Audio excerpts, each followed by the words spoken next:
नमस्कार। एक और है राजेश जी और दूसरी ओर अनुज जी। दोनों लेना चाहते हैं ज्ञान गुरु का खिताब। कौन देगा किसको मात, आइए देखते हैं और शुरू करते हैं आज का खेल। राजेश जी, सिर्फ 2 सीढ़ी 2 कदम दूर है ज्ञान गुरु के तीसरे खिताब से। अगला सवाल चौथे पुण्य के लिए आपके स्क्रीन पर यह रहा।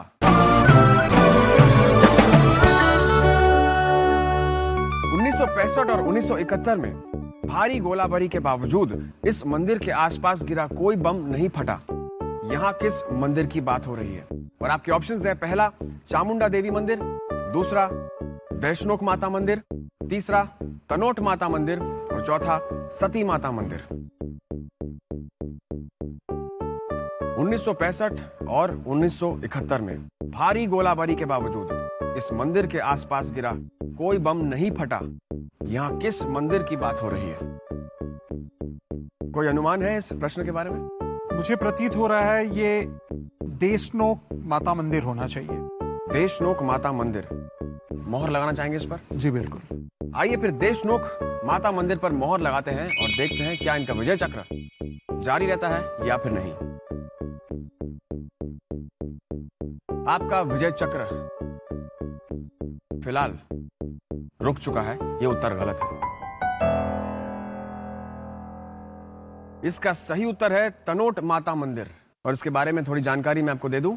यह मंदिर जैसलमेर राजस्थान में 100 किलोमीटर दूर सीमा के पास है, जो अब बीएसएफ के नियंत्रण में है। यहां पर एक संग्रहालय है जहां पर ना फटने वाले सभी बम रखे गए हैं। यही है ज्ञान गुरु की खासियत। बिल्कुल, यहां पर ज्ञान की गंगा बहती रहती है। 3 पुण्य आप कमा चुके थे, लेकिन अब आपकी विजय यात्रा फिलहाल रुक चुकी है और मौका आ चुका है अनुज जी आपके पास। 2 पुण्य पर हैं, 1 कदम इनसे दूर है और 3 सीढ़ी दूर है ज्ञान गुरु के खिताब से। आगे बढ़ते हैं तीसरे पुण्य के लिए। उससे पहले मैं आपसे पूछना चाहूंगा, सत्यनारायण की कथा करते हैं आप? जी, हर पूर्णिमासी के दिन हमारे घर में सत्यनारायण व्रत की कथा होती है। विष्णु जी के भक्त हैं आप? जी बिल्कुल। तो क्या करते हैं इस कथा में, क्या होता है? जी, सबसे पहले जो ठाकुर जी होते हैं उनको पंचामृत स्नान करवाया जाता है। उसके बाद जो अपनी कथा की किताब होती है उसका तिलक किया जाता है और जो नारियल कलश के ऊपर रखा जाता है आम के पत्ते के समेत, क्योंकि वो गणेश जी का प्रतीक माना गया है, उसका टीका किया जाता है। साथ में जो कथा सुनने वाले होते हैं उनके हाथ में, सबके हाथ में चावल दिए जाते हैं, जो कथा खत्म होने पर ठाकुर जी को अर्पण किए जाते हैं। उसमें सीरा भी बनाया जाता है, वो मुझे बहुत पसंद आता है। प्रसाद के रूप में बांटा जाता है उसे। जी चलिए फिर अनुज जी, आपने 2 पुण्य कमा ली है। तीसरे पुण्य के लिए आगे बढ़ते हैं। अगर आपने इसका सही उत्तर दिया तो आप राजेश जी के साथ बराबरी पर आ जाएंगे। तो बराबरी के लिए अगला सवाल आपकी स्क्रीन पर यह रहा।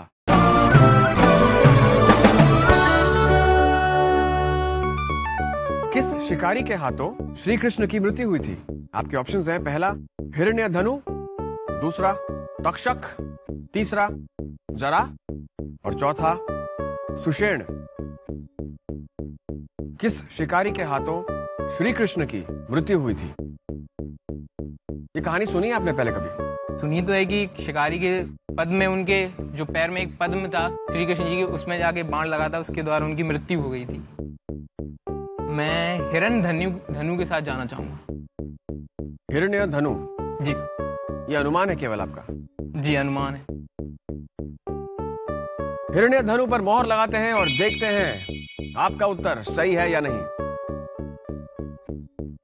आपने कहा हिरण्य धनु, आपका उत्तर गलत है। इसका सही उत्तर है जरा। कृष्ण घने वन में चिंतित लेटे थे कि जरा नामक एक बहेलिये ने उन पर हरिण के भ्रम से तीर मारा और उनकी मृत्यु हो गई। 3 पुण्य आप कमा चुके थे, 2 कदम आपको और बढ़ाने हैं। बिल्कुल। राजेश जी, चौथे पुण्य के लिए, तीसरे खिताब के लिए अगला सवाल आपके सामने ये रहा।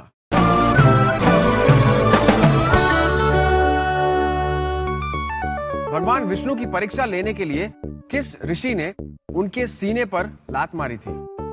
आपके ऑप्शंस हैं, पहला कश्यप, दूसरा वशिष्ठ, तीसरा भृगु और चौथा अत्रि। जी मैं ऑप्शन 3 भृगु के साथ जाना चाहूंगा। श्योर हैं आप? बिल्कुल। क्या कहानी है इसके पीछे की? कथा तो ऐसी है कि क्षीर सागर में शेषशैया पे भगवान विष्णु शयन कर रहे थे और अपनी योग निद्रा में थे। उसी समय भृगु ऋषि का वहां पे आगमन हुआ और उन्होंने देखा कि उनके आगमन के बाद में भी भगवान ने आंखें नहीं खोली और उनका स्वागत नहीं किया।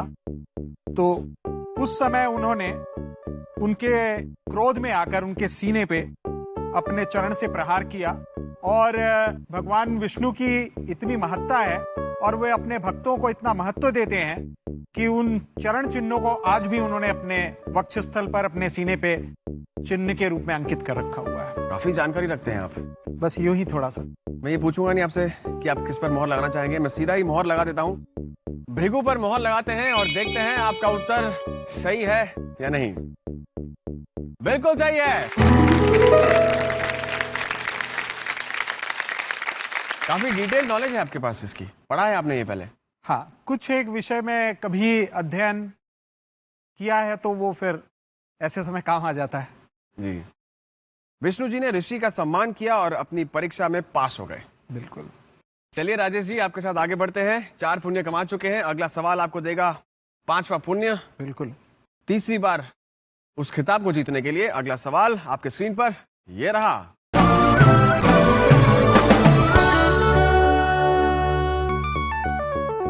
इनमें से किस मंदिर में 10 से 50 साल की उम्र की महिलाओं का जाना मना है? और आपके ऑप्शंस हैं, पहला शबरीमाला मंदिर, दूसरा चेतना केशवा मंदिर, तीसरा श्री पद्मनाभ मंदिर और चौथा श्री वल्लभ मंदिर। जी, मैं ऑप्शन 1 शबरीमाला मंदिर के साथ जाना चाहूंगा। आप जा चुके हैं यहां पर? जी, मैं गया नहीं हूं, जाने की परम इच्छा है। तो आप कह रहे हैं शबरीमाला मंदिर। बिल्कुल।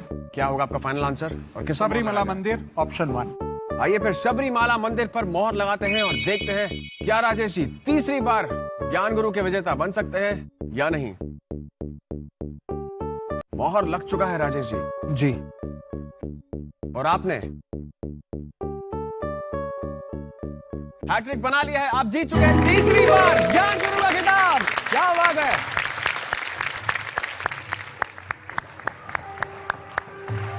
क्या बात है, हैट्रिक मार लिया आपने। Very good. अनुज जी, आपने भी बहुत अच्छा अटेम्प्ट किया, अच्छा प्रयास किया। आ जाइए मंच पर।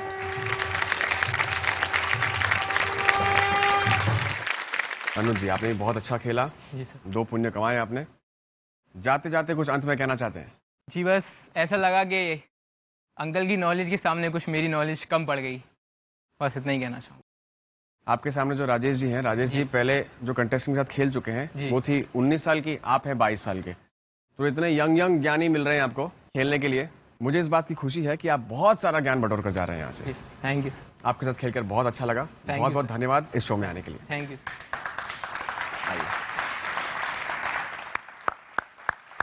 और अब बुलाते हैं हमारे हैट्रिक विनर को, राजेश जी को मंच पर।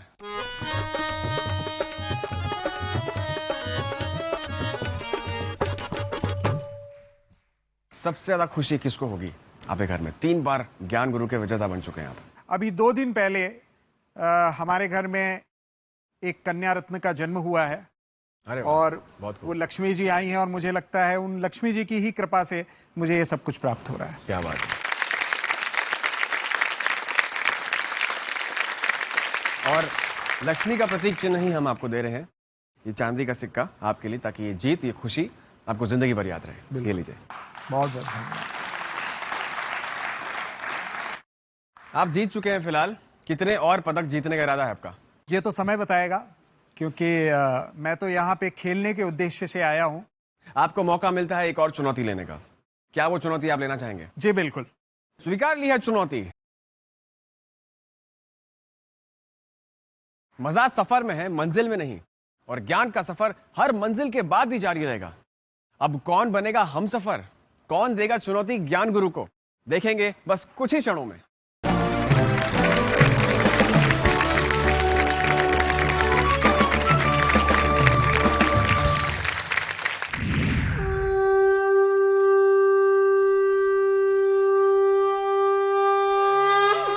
आरती श्री रामायण जी की, आरती श्री रामायण जी की।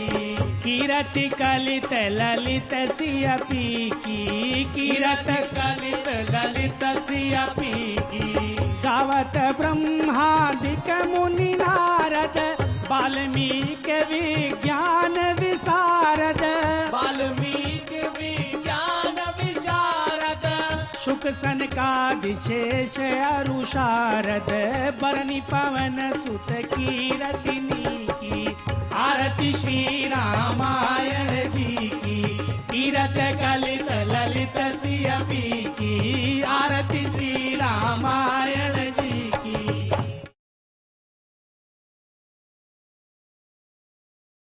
नमस्कार। रही मन विपदा है भली जो थोड़े दिन होए, हित अनित या जगत में जानी परे सब कोए। भाई जिंदगी है तो मुश्किल, विपदाएं तो आएंगी ही, इनसे घबराना नहीं चाहिए, क्योंकि मुश्किलें वो काम कर जाती हैं जो सुख समृद्धि नहीं कर सकती।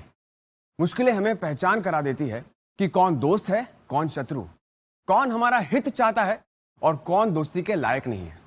तो मुश्किलों का स्वागत कीजिए, मिलेगा मित्र शत्रु का ज्ञान। मैं हूं शक्ति अरोरा और आपका स्वागत करता हूं ज्ञान गुरु में।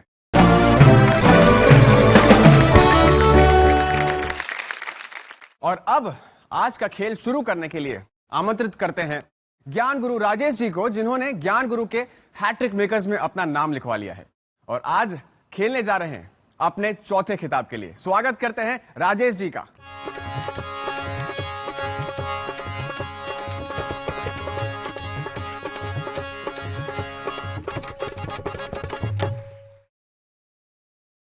राजेश जी, आज तो गुरु मंत्र आप हमें बता ही दीजिए। जी, गुरु मंत्र जैसी कोई बात नहीं है। मैं सिर्फ मंच को प्रणाम करता हूं, क्योंकि ये पृथ्वी देवी है और इन्होंने ही हम सब लोगों को संभाल रखा हुआ है और आज भी वो हमें संभाले, बस यही प्रार्थना है। और पवित्रता और शुद्धि यहाँ की बनी रहे, इसी भाव के साथ में उनको प्रणाम करके आपके सामने उपस्थित है। क्या बात है। आप केवट जी का रोल करना चाहते थे, उनकी नैया पार लगाना चाहते थे। जी बिल्कुल। राम जी की नैया पार लगाना चाहते थे और राम जी ने आप ही की नैया को पार लगा दिया, 3 खिताब जिता दिया आपको। बहुत बहुत धन्यवाद। चलिए, हमारी शुभकामनाएं आपके साथ है राजेश जी। खूब अच्छा खेलिए चौथे खिताब के लिए। जी बिल्कुल। Alright, best of luck. Thank you. आ जाइए, स्थान ग्रहण कीजिए।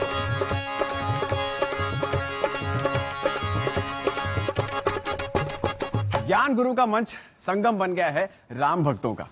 राजेश जी को चुनौती मिलने जा रही है एक और राम भक्त की। चुनौती देने वाली है स्मिता खरे जी, एक बड़े ग्रुप में प्रोजेक्ट मैनेजर हैं। तो स्वागत करते हैं स्मिता खरे जी का।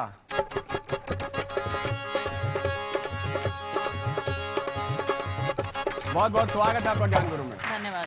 स्मिता जी, आप प्रोजेक्ट मैनेजर हैं और आपके सामने जो खड़े हैं राजेश जी, वो सेल्स मैनेजर हैं। आपको क्या लगता है, आप इनसे जीतना मैनेज कर पाएंगी? देखिए, कृपा रही भगवान की तो जरूर।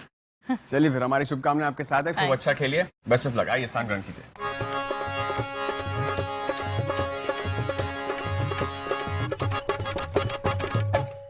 स्मिता जी, खेल की शुरुआत करने से पहले मैं आपको इस खेल के कायदे कानून नियम समझा देता हूं। जी। यहां से कुछ सवाल पूछे जाएंगे, भारतीय संस्कृति, कला, धर्म, इतिहास, रीति रिवाज से जुड़े हुए सवाल। और ज्ञान गुरु की उपाधि पाने के लिए आपको अर्जित करने होंगे 5 पुण्य। सही जवाब पर मिलेगा 1 पुण्य और आप दोनों में से सबसे पहले जिसने 5 पुण्य अर्जित कर लिए वो कहलाएगा ज्ञान गुरु। खेल की शुरुआत वो करेगा जो जीतेगा बजर क्वेश्चन राउंड। और ध्यान रहे, बजर क्वेश्चन में कोई पुण्य नहीं मिलेगा। ठीक। सही जवाब दिया तो मिल जाएगा मौका गेम को आगे बढ़ाने का। और अगर गलत जवाब दिया तो बारी आ जाएगी दूसरे ज्ञानी की। ठीक है। ठीक है, बिल्कुल। तो चलिए फिर कस लेते हैं अपनी कमर, क्योंकि शुरू होने जा रहा है ज्ञान गुरु का महासमर।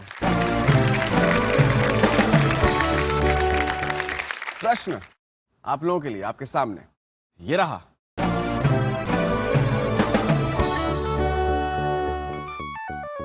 मुंबई का नाम किस देवी के नाम से लिया गया है? सबसे पहले बजर दबाया राजेश जी ने, आपको मौका मिलता है इसका उत्तर देने का। जी, मुंबा देवी पे। बिल्कुल सही जवाब। मुंबा देवी यानी कि आई, मुंबा आई। बिल्कुल, ऐसे नाम पड़ गया मुंबई। मैं मुंबा देवी के विषय में एक बात बताना चाहूंगा जी। ये मुंबई शहर जो है वो कभी एक द्वीप होता था और मुख्य रूप से यहाँ पे जो मछली मारते हैं उन लोगों का समुदाय रहता था। तो मुंबा देवी उनकी कुल देवी है और उन्हीं के नाम पे इसका मुंबई नाम पड़ा है। ये बिल्कुल सही कहा आपने। ये आप कह रहे थे था नहीं है, अभी भी? बिल्कुल, अभी भी है।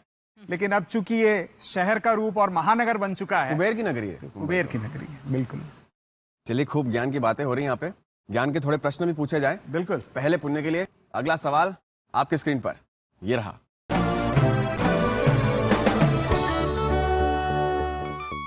इंद्रलोक की कौन सी अप्सरा अर्जुन से शादी करना चाहती थी? आपके ऑप्शंस हैं, पहला उर्वशी, दूसरा रंभा, तीसरा तिलोत्तमा और चौथा मेनका। जी, मैं ऑप्शन 1 उर्वशी के साथ जाना चाहूंगा। श्योर हैं आप? बिल्कुल, मोहर लगा दीजिए। मोहर लगा दीजिए। कुछ कहानी बताना चाहेंगे इस विषय पर? जब अर्जुन इंद्रलोक गए थे, जहां पर इंद्र ने उन्हें बहुत सारी विद्याएं सिखाई थी, उस समय उनका निवास काल जो है वो इंद्रलोक रहा, और उस समय वो उर्वशी के संपर्क में आए थे, और उर्वशी उनसे बहुत ही अधिक प्रभावित हो गई और वो उनसे विवाह करने की उन्होंने इच्छा प्रकट की थी। तो आप उर्वशी पर मोहर लगाना चाहते हैं? जी।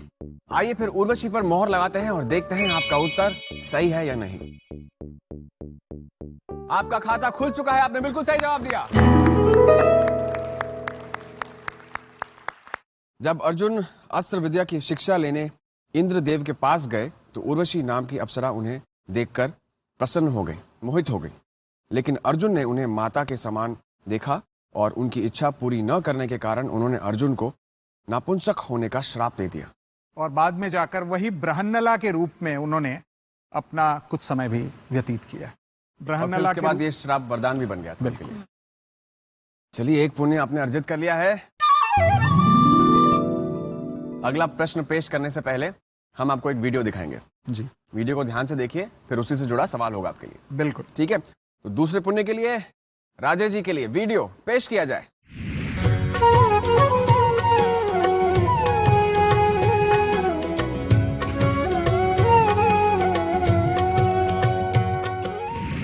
आपने वीडियो ध्यान से देख लिया? जी, बिल्कुल। राजेश जी, सवाल आपके स्क्रीन पर ये रहा।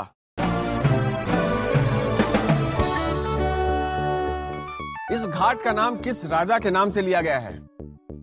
आपके ऑप्शंस है, पहला हरिश्चंद्र, दूसरा रामचंद्र, तीसरा पृथ्वीराज और चौथा हर्षवर्धन। जी, इसका उत्तर है ऑप्शन 1 हरिश्चंद्र, और इस घाट का नाम है हरिश्चंद्र घाट, जो काशी में है, और मृत्यु के पश्चात जो अंत्येष्टि क्रिया होती है वो इसी घाट पर संपन्न होती है। क्या बात है, अब इतनी गहरी और जानकारी ये भी कहा जाता है कि जिस समय विश्वामित्र जी ने हरिश्चंद्र जी का सब कुछ दान में ले लिया था, उस समय चांडाल बनकर राजा हरिश्चंद्र जी इसी घाट पे अपना कार्य करके अपने जीवन व्यतीत कर रहे थे।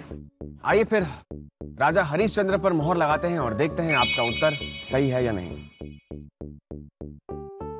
मोहर लग चुका है और आपने दूसरा पुण्य अर्जित कर लिया है।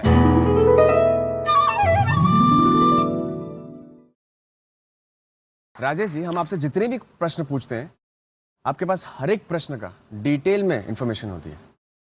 इतनी गहरी जानकारी रखते हैं आप हर प्रश्न के बारे में। प्रयास ऐसा ही रहता है शक्ति जी, बाकी तो सिर्फ ईश्वर के ऊपर है और माँ जगदम्बा की दया है। आपने काफी सारे टेम्पल्स विजिट किए हैं इंडिया में। जी बिल्कुल। जी, मैंने सुना स्मिता जी आपसे भी कि आपने भी बहुत सारे टेम्पल्स विजिट किए हैं इंडिया में। हाँ, अभी कुछ रिसेंट में किए थे। पुष्कर गई हूँ मैं, अजमेर गई हूँ, पुष्कर गई हैं आप? जी, पुष्कर गई हूँ। ब्रह्मा जी का प्रसिद्ध मंदिर है। बिल्कुल बिल्कुल, एकमात्र मंदिर है ब्रह्मा जी का, जहाँ अपने पूजा वगैरह अर्चना वगैरह होती है। और कहते हैं कि एक बार श्रापित होकर के उनको वहाँ अकेले मंदिर का वो मिला है वरदान, इसके अलावा उनका कहीं भी मंदिर नहीं है बिल्कुल हिंदुस्तान में। खेल चल रहा है राजेश जी और स्मिता जी के बीच। राजेश जी अपने नाम कर लेना चाहते हैं पदक, क्या वो ऐसा कर पाएंगे? ये तो पता चलेगा अगले एपिसोड में ही। तब तक के लिए मैं शक्ति अरोरा, मुझे अनुमति दीजिए। शुभ रात्रि, शब बखैर, गुड नाइट।